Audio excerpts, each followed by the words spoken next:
Najteže moguće gostovanje koje je moglo da bude, međutim i Radnički, a i ja smo probali već taj gorak ukus na Marakani. Znamo koliko je to neprijatno, međutim svaki novi meč, svaka nova utakmica je nova šansa da sve to popravimo. Tako mislim i ovog puta da treba da se predstavimo u što boljem svetlu, da se bavimo samim sobom, da igramo jednu dobru utakmicu, da probamo da ostavimo jedan dobar utisak i da pokažemo da smo na pripremama uradili dobar i kvalitetan posao. Rezultat je ovog puta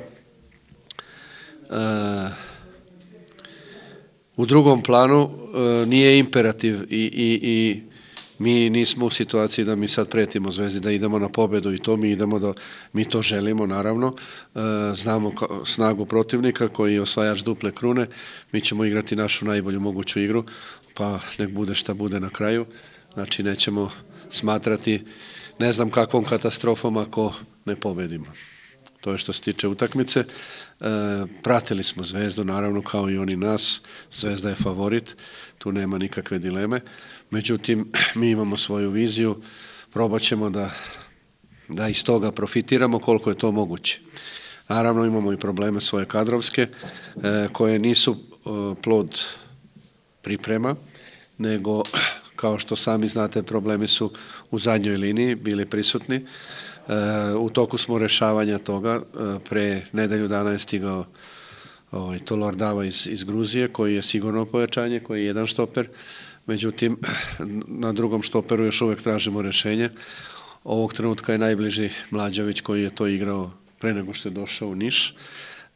Sami znate da je otišao Vujodinović, da se Bazile razboleo, da je Savić isto tako prošle nedelje počeo da trenira sa ekipom. Prvo je bio zub, pa neka lakša povreda, uglavnom propustio veći deo priprema i to su sve okolnosti koje otežavaju odgovor na to pitanje. Što se ovih drugih mesta u timu tiče, tu nema većih dilema, tu se iskristalisalo manje više sve za ovu prvu utakmicu. Naravno, i utakmica i protivnik određuju na određenim mestima ko će dobiti prednost. Tako će biti i ovog puta, pošto kad smo pravili plan za utakmicu, videli smo šta nam otprilike treba, sa čim bi mogli da odgovorimo, pa je usled toga došlo da je jedan igrač na jednoj poziciji dobio prednost u odnosu na drugog, koji bi recimo igrao da je neka druga utakmica. Mislim, uvek postoji takva neka priča, tako i sad. Što se tiče ove utakmice, toliko ne bi ja sad tu previše ulazi u detalje, jer opet svi znamo da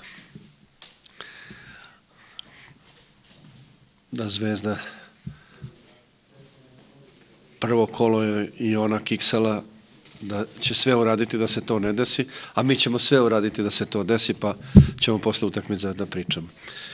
Što se tiče priprema, imali smo sjajne uslove i ovom prilikom bi se stvarno zahvalio rukovodstvu kluba koje su nam obezbedili maksimalno dobre uslove. Znači, bili smo u Sloveniji, bili smo na jednom jako lepom mestu gde smo imali teren kad god smo poželjeli, samo smo mi išli na njega, kao i hotel, kao i protivnici, to je sve bilo jako dobro. Mi smo iskoristili na najbolji mogući način, nemamo ni jednu povredu iz toga svega, što su neke dobre stvari. Promenili smo stil igre, mnogo toga smo uradili, ima još mnogo posla.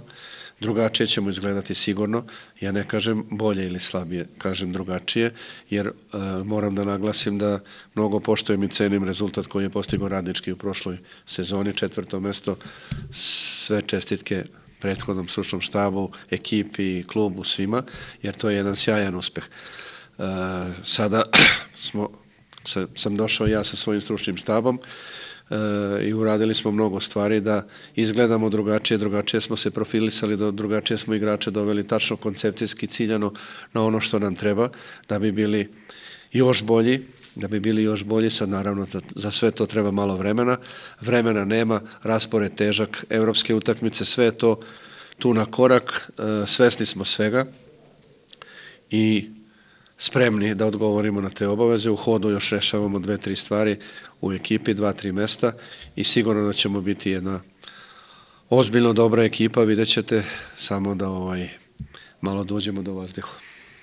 Pa sve to je inspirisalo klubove sve da se baš značajno pojačaju i sigurno će biti jedno od najjačih prvenstva u zadnjih 10 godina da ne idemo dalje. To je sasvim sigurno, to se vidi po ekipama, po rezultatima, tako da moramo biti tu sa tim u korak da to sve pratimo, da damo odgovor, da mi budemo među njima. Znači, za to sve su se i desile ove promene koje su se desile. Prvenstvo će sigurno biti mnogo, mnogo jače nego prošle godine. Opet mi o rasporedu, međutim, stvarno je ovako dosta delikatno. Prve dve utakmice Zvezda i Partizan samo po sebi dosta teško to deluje, pa onda ide Evropa, pa onda dolaze utakmice kad moraš, pa opet Evropa. Znači, zgusnut program, treba će malo veći broj igrača koji mogu to sve da iznesu u rosteru, da bi mogli da menjamo, a da se to ne primeti u igri. Da bi iz svega toga izašli jači, moramo svi na svakom nivou da budemo baš mnogo ozbiljni, psihološki jaki da to sve izdržimo, a ovo drugo se već nazire se konture da ćemo igrati jedan drugačiji fudbal, napadački fudbal, sa mnogo zahtevniji, sa mnogo više trčanja, sa mnogo više sprinta. Za to smo se tako i spremali i takve igrače doveli.